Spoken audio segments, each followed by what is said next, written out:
In the heart of Africa, where the earth was rich and fertile, and the sky stretched out like a vast canvas painted with hues of orange and pink, there stood a village surrounded by towering trees and teeming with life. In this village, nestled amidst the verdant landscape, lived a woman named Adama, whose beauty was matched only by the depth of her love for her family. Adama was a woman of grace and strength, with eyes that sparkled like the stars above and a smile that could brighten even the darkest of days.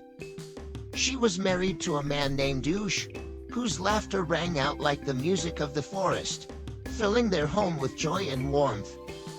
Together, they had a son named Quaim, whose laughter echoed through the village like the melody of a song. But fate, with its unpredictable twists and turns, had other plans for this family.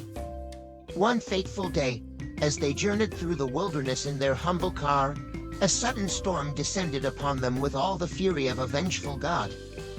The wind howled like a wounded animal, and the rain poured down in sheets, obscuring their vision and making the road treacherous.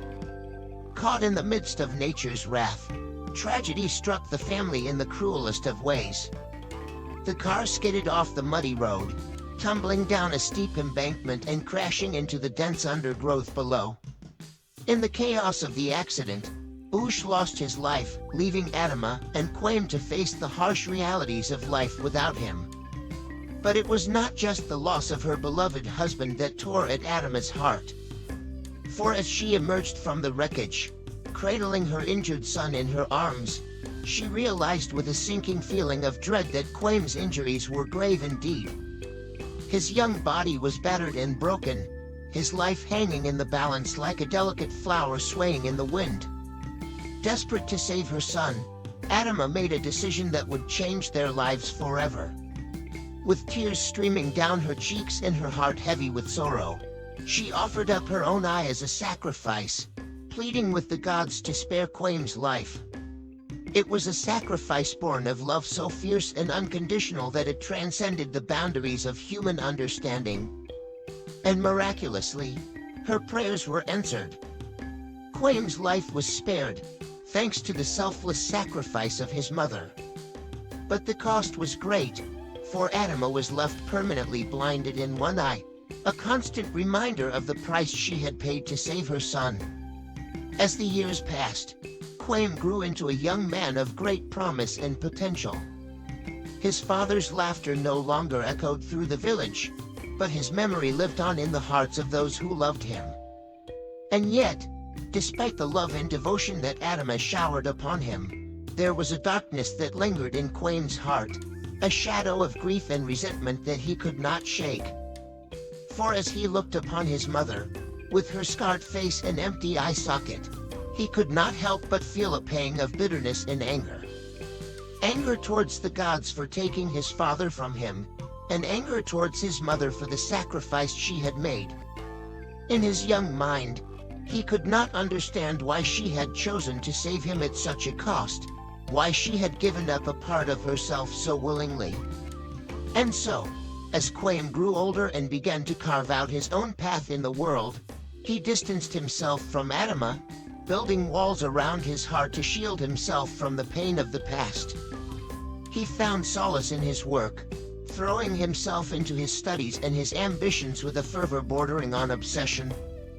He vowed to make something of himself, to rise above the tragedy that had befallen his family and carve out a future for himself that was free from the shackles of the past.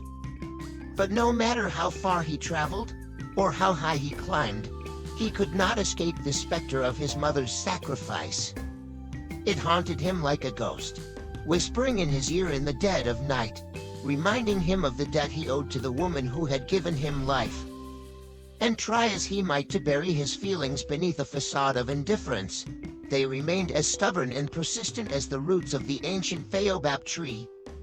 As the years turned into decades, Quaim amassed a great fortune, his wealth and influence spreading far and wide across the land. He married a beautiful woman, and together they had children of their own, who grew up in the lap of luxury, shielded from the harsh realities of life by the protective cocoon of their father's wealth.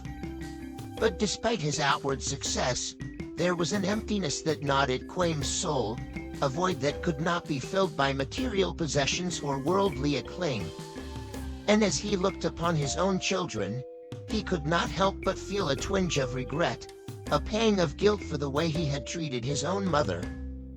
For he had become like a stranger to her, a distant figure who visited only out of obligation, his heart hardened by the passage of time and the weight of his own regrets. And as Adama grew older, her health began to fail, her once vibrant spirit dimming like a candle in the wind. And then, one day, she was gone. Adama passed away peacefully in her sleep, her final breath a whisper on the wind, carried away on the wings of eternity. And as Quaim stood by her graveside, watching as they lowered her frail body into the earth, he felt a surge of grief wash over him like a tidal wave, threatening to drown him in its depths. But amidst the pain and the sorrow, there was also a glimmer of hope, a flicker of light in the darkness. For in that moment of loss, Quaim realized the depth of his mother's love, the enormity of her sacrifice. And as he looked upon her lifeless form, he felt a stirring in his heart, a longing to make amends for the years of neglect and indifference. And so, with tears streaming down his cheeks, Quaim vowed to honor his mother's memory, to worship at her grave every Thursday as a token of his love and devotion. He built a shrine in her honor, adorned with flowers and incense, where he would come to pay his respects and seek forgiveness for the sins of his past. And as he knelt before her grave, his heart heavy with regret, he made a solemn promise to himself and to his mother's spirit. He vowed to live his life in a way that would make her proud, to cherish the memories they had shared and to never forget the sacrifice she had made for him. And so, the story of Adama and Quaim serves as a timeless reminder of the enduring power of a mother's love, and the importance of forgiveness and redemption in the face of life's greatest trials. For even in the darkest of times, love has the power to heal wounds and mend broken hearts, guiding us back to the light with its gentle embrace.